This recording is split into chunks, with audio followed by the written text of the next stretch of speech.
Kita akan membaca firman Tuhan dari Yesaya 4. Setelah seluruh bangsa itu selesai menyeberangi sungai Yordan, berfirmanlah Tuhan kepada Yosua. Demikian. Pilihlah dari bangsa itu 12 orang, seorang dari tiap-tiap suku, dan perintahkanlah kepada mereka demikian. Angkatlah 12 batu dari sini, dari tengah-tengah sungai Yordan ini, dari tempat berjejak kaki para imam itu. Bawalah semuanya itu ke seberang dan letakkanlah di tempat kamu akan bermalam nanti malam. Lalu Yosua memanggil ke-12 orang yang ditetapkannya dari orang Israel itu, seorang dari tiap-tiap suku. Dan Yosua berkata kepada mereka, menyeberanglah di depan tabut Tuhan Allahmu ke tengah-tengah sungai Yordan, dan angkatlah masing-masing sebuah batu ke atas bahumu, menurut bilangan suku orang Israel, supaya ini menjadi tanda di tengah-tengah kamu. Jika anak-anakmu bertanya di kemudian hari, apakah artinya batu-batu ini bagi kamu? Maka haruslah kamu katakan kepada mereka bahwa air sungai Yordan terputus di depan tabut perjanjian Tuhan. Ketika tabut itu menyeberangi sungai Yordan, air sungai Yordan itu terputus. Sebab itu batu-batu ini akan menjadi tanda peringatan bagi orang Israel untuk selama-lamanya. Maka orang Israel itu melakukan seperti yang diperintahkan Yosua. Mereka mengangkat 12 batu dari tengah-tengah sungai Yordan, seperti yang difirmankan Tuhan kepada Yosua, menurut jumlah suku mereka. Semuanya itu dibawa merekalah ke seberang, ke tempat bermalam, dan diletakkan di situ.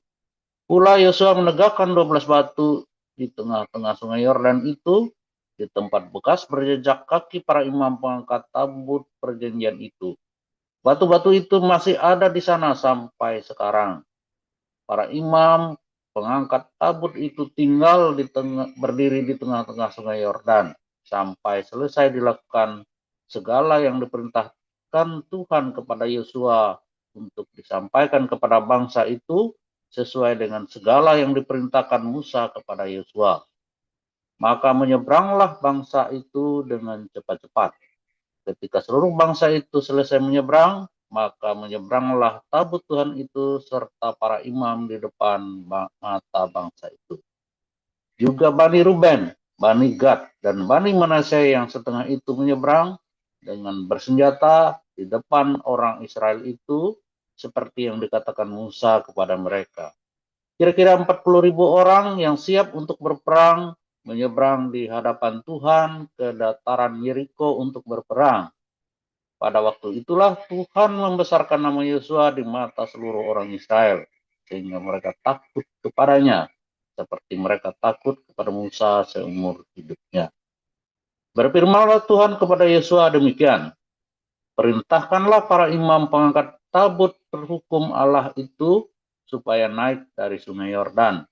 Maka Yosua memerintahkan kepada para imam itu demikian, keluarlah dari sungai Yordan. Ketika para imam pengangkut tabut perjanjian Tuhan itu keluar dari tengah-tengah sungai Yordan, dan baru saja kaki para imam itu dijejakkan di tanah yang kering, maka berbaliklah air sungai Yordan itu ke tempatnya dan mengalir seperti dahulu dengan meluap sepanjang tepinya. Bangsa itu telah keluar dari sungai Yordan pada tanggal 10 bulan pertama, dan mereka berkemah di Gilgal di batas timur Yeriko. Ke-12 batu yang diambil dari sungai Yordan itu ditegakkan oleh Yosua di Gilgal, dan berkatalah ia kepada orang Israel demikian, apabila di kemudian hari anak-anakmu bertanya kepada ayahnya, apakah arti batu-batu ini, maka haruslah kamu beritahukan kepada anak-anakmu begini, Israel telah menyeberangi sungai Yordan ini di tanah yang kering. Sebab Tuhan Allahmu telah mengeringkan di depan kamu air sungai Yordan, sampai kamu dapat menyeberang seperti yang telah dilakukan Tuhan Allahmu dengan laut Teberau yang telah dikeringkannya di depan kita, sampai kita dapat menyeberang. Supaya semua bangsa di bumi tahu bahwa memperkuat tangan Tuhan, dan supaya mereka selalu takut kepada Tuhan Allahmu. Lanjut, Pak Mulia. Ya, saya akan melanjutkan bacaan firman Tuhan dari Wahyu 7 ayat 1 sampai dengan 17. Kemudian daripada itu aku melihat 4 malaikat berdiri pada keempat penjuru bumi, dan mereka menahan keempat angin bumi supaya jangan ada angin bertiup di darat atau di laut atau di pohon-pohon. Dan aku melihat seorang malaikat lain muncul dari tempat matahari terbit. Ia membawa meterai Allah yang hidup, dan ia berseru dengan suara nyaring kepada keempat malaikat yang ditugaskan untuk merusakkan bumi dan laut. Katanya, janganlah merusakkan bumi atau laut atau pohon-pohon sebelum kami memeteraikan hamba-hamba Allah kami pada dahi mereka. Dan aku mendengar jumlah mereka yang dimeteraikan itu 144.000 yang telah dimeteraikan dari semua suku keturunan Israel. Dari suku Yehuda 12.000 yang dimeteraikan. Dari suku Ruben 12.000. Dari suku Gad 12.000. Dari suku Asyir 12.000. Dari suku Naftali 12.000. Dari suku Manasye 12.000. Dari suku Simeon 12.000. Dari suku Lewi 12.000. Dari suku Isakar 12.000, dari suku Zebulon 12.000, dari suku Yusuf 12.000, dari suku Benyamin 12.000. Kemudian daripada itu aku melihat sesungguhnya suatu kumpulan besar orang banyak yang tidak dapat terhitung banyaknya dari segala bangsa dan suku dan kaum dan bahasa berdiri di hadapan takhta dan di hadapan anak domba, memakai jubah putih dan memegang daun-daun palem di tangan mereka. Dan dengan suara nyaring mereka berseru, keselamatan bagi Allah kami yang duduk di atas takhta dan bagi anak domba. Dan semua malaikat berdiri mengelilingi takhta dan tua-tua dan keempat makhluk itu. Mereka tersungkur di hadapan takhta itu dan menyembah Allah sambil berkata, Amin. Puji-pujian dan kemuliaan dan hikmat dan syukur dan hormat dan kekuasaan dan kekuatan bagi Allah kita sampai selama-lamanya. Amin. Dan seorang dari antara tua-tua itu berkata kepadaku, siapakah mereka yang memakai jubah putih itu, dan dari manakah mereka datang? Maka kataku kepadanya, Tuanku, Tuhan mengetahuinya. Lalu ia berkata kepadaku, mereka ini adalah orang-orang yang keluar dari kesusahan yang besar, dan mereka telah mencuci jubah mereka dan membuatnya putih di dalam darah anak domba. Karena itu mereka berdiri di hadapan tahta Allah dan melayani Dia siang malam di bait sucinya. Dan Ia yang duduk di atas tahta itu akan membentangkan kemahnya di atas mereka. Mereka tidak akan menderita lapar dan dahaga lagi, dan matahari atau panas terik tidak akan menimpa mereka lagi. Sebab anak domba yang di tengah-tengah tahta itu akan menggembalakan mereka dan akan menuntun mereka ke mata air kehidupan, dan Allah akan menghapus segala air mata dari mata mereka. Demikian firman Allah. Terima kasih lektor kita Pak Enardo Ejak dan Pak Mulya Setanggang. Selanjutnya kita akan mendengarkan renungan dengan judul Israel melawan pasukan Islam oleh Dr. Joseph Paul Jang. Silakan Pak Paul. Haleluya, firman Tuhan selalu baru setiap hari buat kita yang menanti-nantikan Tuhan dengan penuh cinta, dengan tekun pengharapan, saudara. Saudara, perang Israel ya melawan Hamas ini adalah sebetulnya perang ya akibat agama ya. Bukan perang agama ya, tetapi perang yang diakibatkan karena agama. Ya, sudah berkali-kali saya katakan, orang Israel menduduki tanah Israel itu karena apa? Karena Torah mereka. Tadi ya, Yosua 4 tadi kan, mereka disuruh merebut tanah itu. Karena apa? Karena Torah, karena firman Tuhan. Hari ini mereka kembali ke sana ya karena karena Torahnya itu. Sama ya, Hamas itu kenapa ingin sekali mengusir Israel? Ya, bukan ingin bikin dua negara, bukan two-state solution, bukan.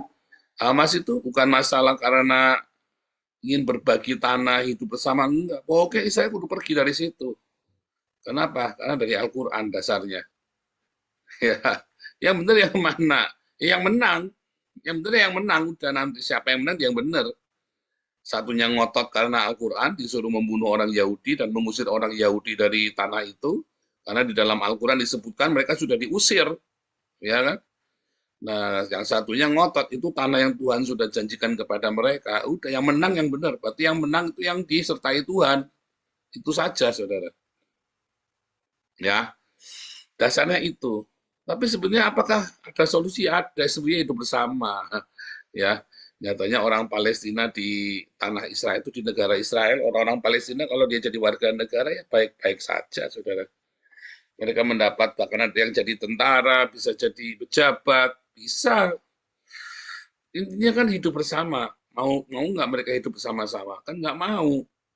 Orang-orang Islamnya ini kan nggak mau. Kalau yang mau dianggap apa? Togut, pengikut Dajjal. Jadi orang-orang Islam yang mau jadi warga negara Israel itu dianggap Dajjal oleh orang Islam yang lain. Ya, dianggap pengkhianat dan sebagainya macam itu ya, yang ada di daerah Nazaret, di daerah Bethlehem itu kan orang Islam itu kan dianggap pengkhianat oleh orang-orang Palestina yang lain, saudara. Karena apa ya? Karena mau berkompromi dengan Israel.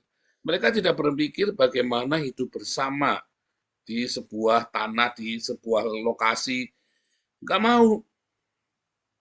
Prinsipnya kan Islam will dominate the world. Ya kan?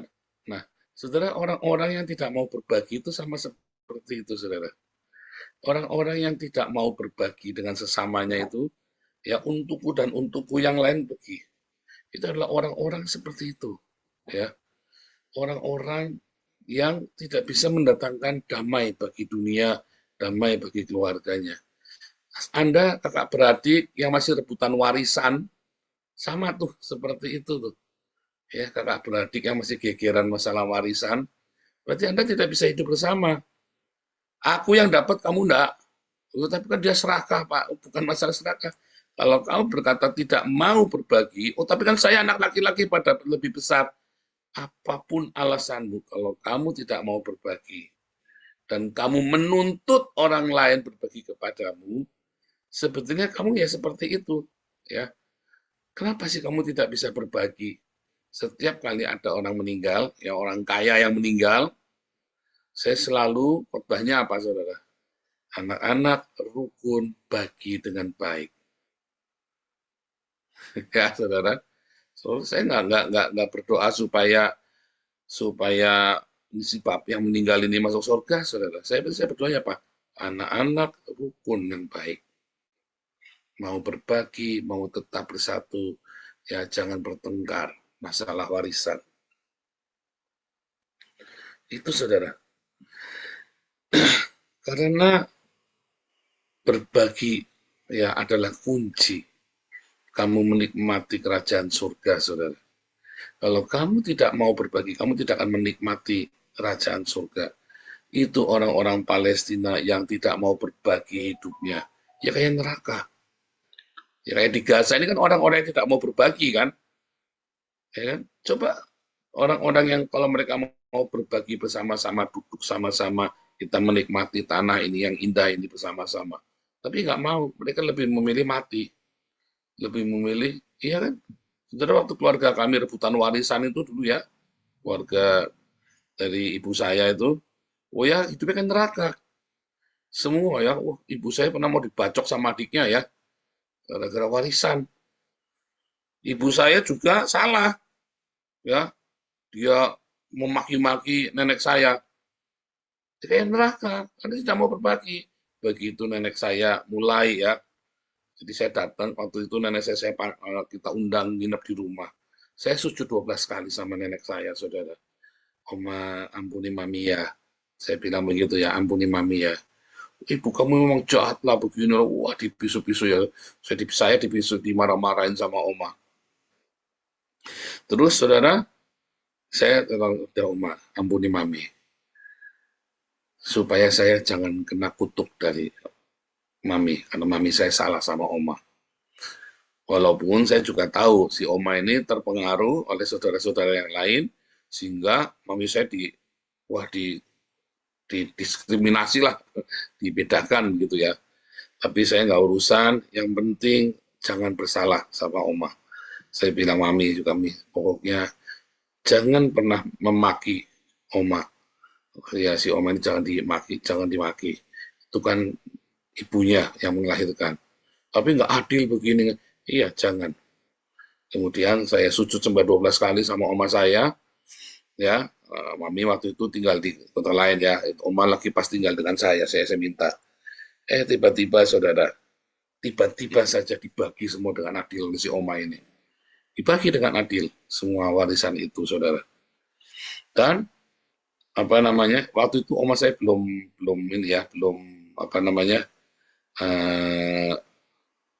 Belum pikun. Jadi masih kenal semua satu-satu, ya. Terus apa yang terjadi, saudara? Sejak itu dibagi sama Oma, tiba-tiba semua anak-anaknya rukun. Anak-anaknya tiba-tiba semuanya ngumpul. Ya. Jadi keluarga ini pecah karena warisan dan ngumpul karena warisan. Ini keluarga anaknya 12, rumahnya 11. Jadi pasti geger. Ya, rumahnya 11, yang dibagi 11, anaknya yang dibagi 12, ya yang dibagi 12 anak rumahnya 11, saudara ya. Jadi lebih dikit, kurang satu. Jadi salah satu kudu korban. Harus beliin semuanya dan dibagi rata 12. Sebenarnya kan nggak perlu sampai begitu juga. Tinggal siapa yang dapat lebih besar, lebih itu caranya gampang sekali. Tapi intinya yang satu, karena saya laki-laki harus lebih banyak. Intinya niatnya begitu. Yang satu laki nggak bisa. Ini anak di luar nikah, anak di dalam nikah. Anak di luar nikah, dalam nikah itu zaman dulu itu loh. Waktu pergantian nama, kan mereka daftar jadi WNI. Kalau yang waktu lahirnya belum jadi WNI, maka itu anak di luar nikah namanya. Gila ya, pokoknya dibikin ribet, semuanya maunya dengan caranya dia sendiri. Intinya tidak mau berbagi. Saudara, begitu itu berbagi dan mereka ikhlas, saudara semua. Itu semuanya bisa indah, saudara. Itu bisa rukun, itu keluarga rukun-rukunnya. Tidak pernah saya melihat keluarga itu serukun itu, saudara. Ya, tidak pernah saya melihat. Dan tentunya apa, saudara? Sebelum terjadi pembagian itu, mereka semua bertobat. Ya, percaya kepada Tuhan Yesus, mereka dibaptis semua, ya, semua satu-satu dibaptis itu ya, heran itu ya. Itu saya ngelihat heran sekali. Habis itu bisa rukun semua ya. Bisa rukun. Saudara, saya nggak semua orang punya warisan, saudara ya. Tapi jangan Anda berkata, oh, kalau saya punya warisan, itu kan gitu kan ngangan-angannya kan. Kalau saya punya warisan, pasti akan begini-begini. Saudara, warisan itu membunuhmu loh, saudara. Itu barang panas ya. Tidak semua. Ya, angan-angan kalau saya punya warisan, itu benar-benar real. Seringkali kan Anda nggak punya warisan kan. Jangan berpikir Anda punya warisan, Anda bisa menikmati warisan itu loh, saudara. Jangan Anda berpikir Anda punya warisan, terus Anda bisa hidup sejahtera. Mungkin kamu malah jadi tambah stres loh. Begitu orang tua meninggal, yang keluarga yang tadinya rukun, wah jadi bunuh-bunuhan loh. Kalau ada orang datang sama saya, tanya tentang warisan, saya selalu bilang apa, saudara? Siapa sekarang yang menguasai warisan itu? Ya, kamu bilang, dibagi, kalau kamu rela bagi, dibagi, kamu nggak rela, nggak usah dibagi. Yang penting kamu bisa gunakan dengan baik. Wah, rugi toh Pak. Nah, kamu jahat berarti pikirannya. Rugi toh Pak, jahat kamu pikirannya. Ya, nah, kalau Anda berbagi waris, ya, ada yang serakah, kasihkan saudara. Dan dia serakah karena dia membutuhkan. Rugi Pak, saya kan juga merasakan ini, merasakan itu. Enggak. Lepaskan. Kadang apa yang kamu lepaskan, kamu akan peroleh dari surga. Akan diganti, saudara. Akan diganti oleh Tuhan. Kalau kamu melepaskan. Makanya saya bilang sama si Mami dulu, lepaskan. Enggak mau nanti begini, lepaskan. Hatimu nanti bahagia, mami nanti hatinya bahagia. Anak-anaknya mami tidak kurang makan. Saya belajar dari keluarga papi saya ya. Mereka punya warisan terus direbut sama pihak lain ya. Pokoknya ada yang rebut gitu ya. Sama mereka diikhlaskan, saudara. Dan kebetulan yang rebut ini memang miskin. Kekurangan. Dan si yang direbut ini, keluarga dari papi saya ini, tambah diberkati, anak-anaknya sukses semua. Terus saya belajar, ya kita tidak kurang makan kok. Saya simpan di hati ya perkataan itu ya, kita tidak kurang makan loh. Jadi saya selalu diingatkan begitu kita lagi ngomong waris, selalu begitu. Kalau kita lagi cerita waris, diem nggak, selalu gitu ya, nggak boleh, pamali. Saudara, itu penting sekali ya tentang hidup berbagi. Jadi kalau orang tidak mau berbagi kepadamu, kamu jangan nuntut. Tapi kamu berbagilah dengan orang lain. Karena orang yang tidak mau berbagi denganmu, Anda sudah tahu di mana hartanya berada, di situ hatinya ada. Tetapi kamu yang sudah siap untuk berbagi, berbahagialah kamu. Kamu lebih bahagia. Jangan kamu tuntut. Waktu orang yang berebut waris itu datang sama Yesus, Yesus bilang, siapa kamu menjadikan aku sebagai hakim untuk warisanmu? Ingat-ingat loh, di mana hatimu berada, ya, di mana hartamu berada, di situ hatimu ada loh. Hati-hati, ya. Jadi saudara, Anda yang tidak punya warisan, berbahagialah. Karena Anda bisa rukun sama keluargamu, sama kakak adikmu. Anda yang punya warisan, hati-hati loh saudara. Jangan sampai gara-gara warisan kamu tidak masuk kerajaan surga loh. Saudara, itu tanah perjanjian, bukan saja diwariskan untuk Israel saja, saudara. Karena ada banyak bangsa-bangsa di zaman itu yang juga tinggal bersama mereka. Jadi tanah perjanjian itu harusnya duduk diam semua orang-orang dengan damai sejahtera. Tetapi karena yang satu yang lain ingin menguasai dan mengusir yang lain, maka perang dan kesudahan. Dua-duanya berdasarkan mengatasnamakan Tuhan. Dua-duanya. Lalu yang menang, yang benar, yang menang. Ya yang menang, udah. Bukan masalah benar salah. Ini masalahnya menang-menangan, udah. Karena dua-duanya atas nama Tuhan, sudah pentok, sudah atas nama Tuhan. Ya, makanya Israel kan selalu membuka untuk perdamaian, tetapi yang orang-orang Islamnya kan nggak mau membuka perdamaian. Israelnya selalu membuka perdamaian, saudara. Ceasefire, oke, jatah-jatah. Tapi lawannya nggak mau. Kenapa? Maunya kamu pergi. Jahat sekali, saudara ya. Jahat sekali. Sama ya, Anda kalau punya berkat, belajarlah berbagi, saudara. Kalau kamu tidak mau berbagi berkat yang kamu miliki, kamu bahkan selalu merasa kurang. Sampai kapanpun kamu merasa kurang. Sampai kapanpun kamu merasa kurang. Kalau saudara ya punya diberkati 1 juta rupiah per bulan, belajarlah berbagi, saudara. Belajarlah berbagi dengan orang yang lebih susah dari kamu. Sebab kalau kamu tidak berbagi, jangankan kamu punya 1 juta per bulan, kamu punya 100 juta per bulan aja kamu tidak akan mau berbagi. Saudara tahu nggak, para donaturnya kita itu bukan orang yang kaya raya, konglomerat, tapi justru orang-orang yang biasa-biasa saja, tapi mau berbagi loh saudara. Dan hidup mereka diberkati, ya, hidup mereka diberkati. Jadi selama saya melayani Tuhan, saya melihat orang-orang kaya yang saya kenal, ya, orang-orang yang saya kan pelayanannya selalu konsisten dari sejak 2016 saya kembali melayani Tuhan full time, ya, 2015 saya full time sampai dengan hari ini, saya kan banyak ketemu sama banyak macam orang. Dan yang orang-orang yang berbagi ini bukan orang yang kaya raya tajir melintir, orang yang biasa-biasa saja. Ada, bukan karena mereka punya uang mereka mau berbagi, enggak, karena mereka punya hati, mereka mau berbagi, saudara. Seringkali di gereja orang yang kaya kan diperlakukan dengan istimewa kan, kalau dalam komunitas kita enggak, biasa saja. Ya, Antri tetap ngantri, saudara. Antri tetap antri. Nggak urusan kamu nyumbang, nggak urusan kamu nggak nyumbang, yang ngantri tetap ngantri. Karena dari pengalaman saya, bukan masalah orang kaya yang mau, yang bisa berdonasi untuk pekerjaan Tuhan, untuk berbagi, kasih makan orang miskin dan sebagainya. Enggak, tapi orang yang mau. Ya. Jadi kalau Anda punya berkat 1 juta, terus Anda nggak belajar berbagi, kamu jangan ngarep punya berkat 100 juta, terus nanti kalau saya 100 juta, pasti saya berbagi. Bohong. Tidak mungkin, saudara. Sudah saya buktikan. Sudah saya buktikan. Saya kan banyak kenal orang kaya. Aduh, saudara, sebelum saya mengerti kebenaran nih, sebelum tahun 2010 ya, saudara ya.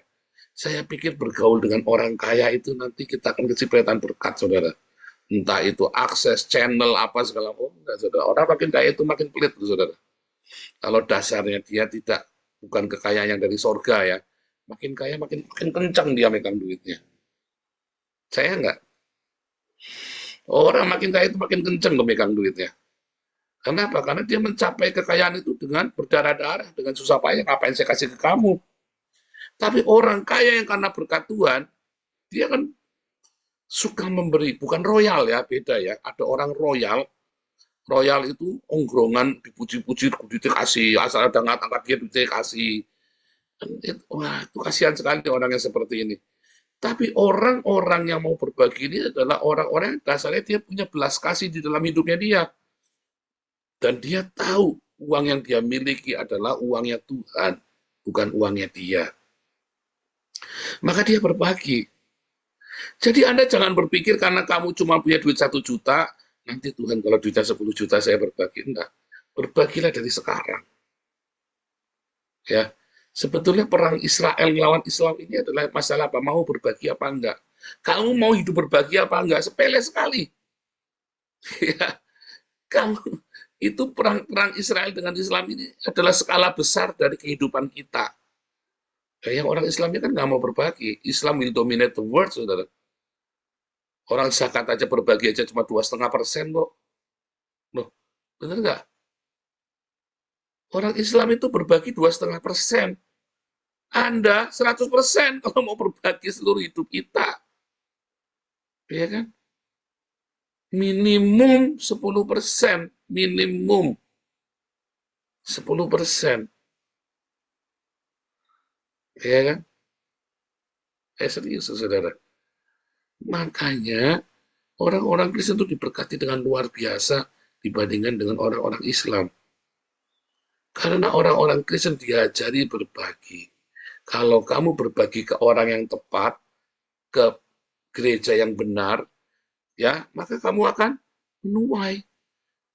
Nah, orang Islam berzakat 2,5%.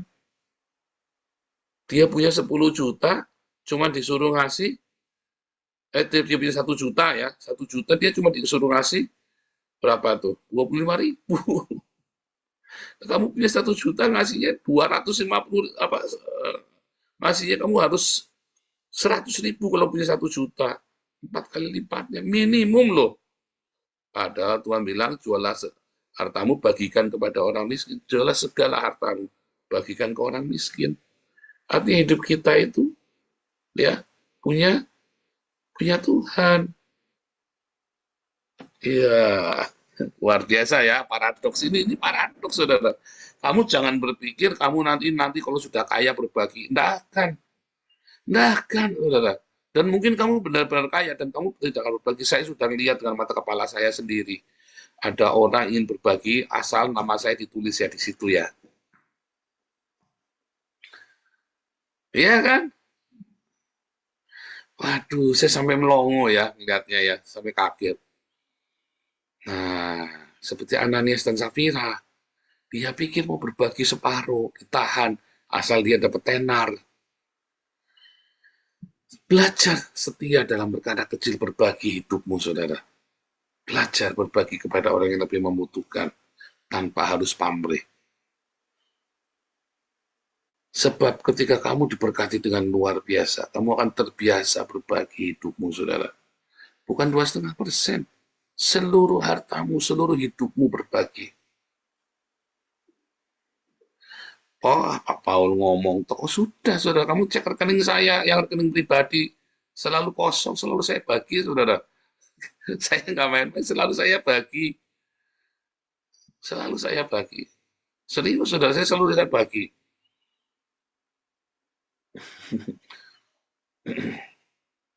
Karena bukan masalah kamu punya duit, kamu disebut kaya. Orang yang disebut kaya itu ya, ketika kamu berbagi kepada orang-orang yang tepat, bukan traktir-traktir makanan sombong-sombongan, bukan, saudara.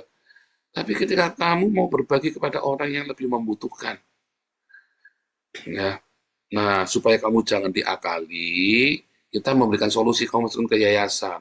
Karena di yayasan itu dipantau, kita tuh hati-hati kali kita, wah, kita tuh kalau meeting kita mau masalah beasiswa aja, ini prosedurnya kita ya ribet sekali.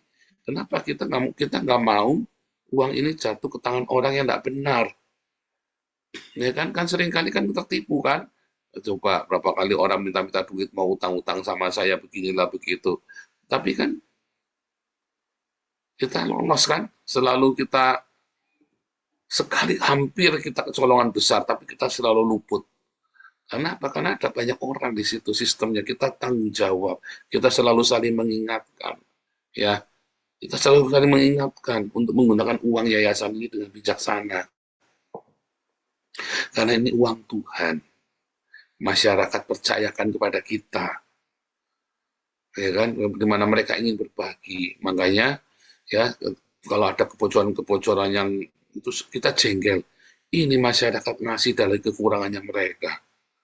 Bukan dari kelimpahan, dari kekurangan. Ada yang ngasih 10.000, 50.000. Dan kadang-kadang saya tahu yang ngasih ini miskin, saudara. Saya kan beberapa saya tahu nama-nama itu kan, saya tahu orang ini miskin loh, saudara. Dia memberi di tengah kekurangannya. Makanya saya marah kalau terus dipakai tidak karu-karuan ya. Terus ya, mendingan kamu jangan di sinilah. Kalau kamu tidak mau bertanggung jawab dengan uang ini, kamu tidak transparan, kamu jangan di sinilah. Karena semua di tempat kita itu transparan. Artinya yang memberi juga dengan sukacita, yang mengelola juga harus dengan tanggung jawab, penuh rasa takut akan dan gentar akan Tuhan. Itu ya saudara ya. Maka saudara, Anda semua, mengapa ada orang yang bekerja dengan berdarah-darah? Karena kamu tidak suka berbagi. Tuhan tidak melihat ada benefitnya untuk melipat gandakan hidupmu. Kapasitas hidupmu buat apa coba?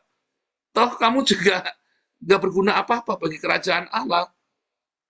Tapi pada beberapa orang yang diberkati sedikit, dia berbagi. Diberkati lebih banyak, dia berbagi lebih banyak. Makin diberkati, makin dia berguna lebih banyak lagi. Kayak saya. Makin hari makin diberkati. Kita nggak pernah khawatir hari esok mau makan apa. Nanti tua pensiunnya bagaimana. Saya percaya Tuhan sediakan, saudara. Kita nggak punya tabungan pensiun ya. Tapi memang kalau minimum ya pasti ada ya uang pensiun, tunjangan hari tua itu selalu ada orang-orang yang tinggal di Belanda. Kita nggak pernah mikir gimana, Tuhan selalu sediakan. Untuk pribadi saya nggak pernah minta-minta, saudara. Kalau namanya pelayanan kan kita woro-woro siapa yang ingin menabur. Tapi untuk pribadi kita nggak pernah minta-minta. Kenapa? Karena Tuhan sediakan. Asal ada makanan pakaian cukup. Buat saya, kalau saya ada lebih berapa, saya senang berbagi. Makanya kita juga selalu diberkati. Makin kamu berbagi dengan tanggung jawab ya, bukan ongkrongan ya, sembarang orang dibagi-bagi. Oh, tidak boleh, saudara. Makanya orang minta-minta sama saya, kamu siapa? Pak, saya minta gini, saya nggak kenal. Nggak mau, kamu ke yayasan aja, ikutin aturannya. Pasti aman, ya kan? Pasti aman. Masuk yayasan, ikut imbun pagi, 75% kehadiran, nanti ada yang survei, ada yang ngecek semuanya, pasti aman. Kita tidak mungkin kasih ke salah orang. Dan saya juga bernabur di situ. Ya kan? Tapi yang paling penting, berbagilah. Berbagilah dengan keluargamu, sanak familimu yang kekurangan, yang miskin. Itu penting. Ya. Jadi jangan kamu mau sok-sokan pamer, Anda memberkati pendetamu. Sementara keponakanmu sendiri aja mau makan kembang kempis, makanya Senin Kemis. Oh, jangan sampai. Jadi perang Israel dengan Islam ini, ya dengan Hamas, yang mewakili Islam kan dia kan, mewakili seluruh negara Islam kan Hamas ini kan. Ini adalah perang masalah kamu mau berbagi apa enggak. Israel mengajak, ayo hidup bersama kita berbagi. Tapi orang-orang Islam ini bilang, nggak mau, kamu pergi. From the river to the sea. Ya, the Palestine must be free. Lalu orang Yahudinya kemana? Suruh ke laut. Genosida. Jahat, saudara. Ini kan masalahnya mau hidup bersama apa enggak. Dunia ini lebih dari cukup, saudara ya. Lagu tema Damaris. Dunia ini lebih dari cukup kalau kita semua mau berbagi. Nggak perlu kamu pergi ke Mars. Nggak perlu kamu pergi cari planet lain, saudara. Karena dunia ini lebih dari cukup. Satu orang, contohnya lah, ya contohnya nih, itu yang sering diserukan sama Yusuf Kala. Ya 5% orang Tionghoa Indonesia menguasai 55% perekonomian Indonesia. Untung orang Tionghoa mau berbagi. Kalau enggak, pada kere semua enggak itu. Orang Indonesia. Untung orang Tionghoa ini suka berbagi. Kenapa? Karena orang Tionghoa ini percaya, ya, kalau dia ngasih banyak, dikasih banyak. Orang Tionghoa itu orang Tionghoa itu pelit buat dirinya sendiri loh, saudara. Tapi kalau ada orang miskin, orang Tionghoa itu, kepercayaan Tionghoa itu mengajarkan untuk ngasih sedekah sama orang miskin. Supaya nanti kalau dia reinkarnasi, dia jadi orang kaya, saudara. Semiskin apapun orang itu diajari itu ya. Dari kecil kita diajari ya. Dalam ajaran itu diajari. Soalnya kalau dulu kan percaya reinkarnasi orang Tionghoa zaman kuno. Nanti kamu nggak jadi orang miskin. Kamu nanti jadi orang kaya. Karena kamu suka berbagi. Untung ya yang menguasai perekonomian Indonesia itu orang Tionghoa loh. Coba kalau orang Arab. Kamu jadi kacungnya, jadi congok, kata Habib Rizik kan. Oh, kamu tuh budaknya kami. Kamu itu hamba-hamba kami. Untung loh yang menguasai 50% perekonomian Indonesia itu orang Tionghoa yang 5% ini ya. Untung loh. Karena orang Tionghoa ini percaya reinkarnasi, dia suka bagi-bagi supaya dia nanti jangan jadi kodok sudah lahirnya. Ya kan? Bersyukurlah saudara ada teori reinkarnasi sehingga orang Tionghoa takut jadi kodok, jadi kecebong. Ya kan? Oh, saya nggak mau jadi kodok, saya tak bagi-bagi duit yang banyak. Ya, makanya orang Tionghoa kan banyak mendirikan yayasan-yayasan sosial kan. Coba orang-orang Arab ada nggak bikin yayasan sosial, saudara? Adanya yayasan Puncak, saudara. Puncak Pas, Mumet, saudara. Belajarlah berbagi, saudara. Dari hal yang sepele, dari hal yang kecil-kecil kamu berbagi. Karena ketika kamu berbagi, ya, dunia ini lebih dari cukup untuk hidup. Nggak perlu kamu pergi ke Mars, nggak perlu kamu takut kelaparan. Karena selalu ada orang-orang yang berbagi. Ya, dan itu lebih dari cukup. Dan itu tidak perlu perlu uang tabungan 1 miliar dulu, nggak perlu, saudara. Tabungan saya itu nggak nyampe 10 juta di rekening saya. Serius, saudara. Saya nggak nyampe 10 juta tabungan saya. Tetapi kita selalu berbagi. Dan Tuhan selalu cukupkan dalam kelimpahan. Nyatanya anak saya dua-dua sekolah di Belanda kan. Kamu punya anak mau kuliah aja mikir kan, bayar uang pangkalnya gimana kan, uang gedungnya. Anak saya dua-dua sekolah di Belanda loh, padahal tabungan saya nggak nyampe 10 juta. Kamu kalah tuh sama saya. Bener nggak? Itu kan kelimpahan kan? Anak buah saya sehat, cantik, ganteng, sehat semua, ya kan? Itu kan kelimpahan. Saya kan tidak perlu uang kan? Kenapa saya bisa dibilang kelimpahan? Karena saya berbagi, saudara. Tuhan tahu yang kita perlukan lebih dari kita. Makanya, kendalikan hawa nafsumu, saudara. Jangan pengen barang mewah. Kendalikan hawa nafsumu supaya kamu bisa berbagi. Jangan kepengin barang mewah. Cari barang itu yang sesuai dengan fungsinya, yang kamu perlukan. Bukan yang kamu kepengin. Kalau kepengin nggak ada batasnya. Kalau fungsi itu ada batasnya. Kalau kepengin itu nggak ada batasnya, saudara. Kepengin itu unlimited. Hawa nafsu manusia itu unlimited.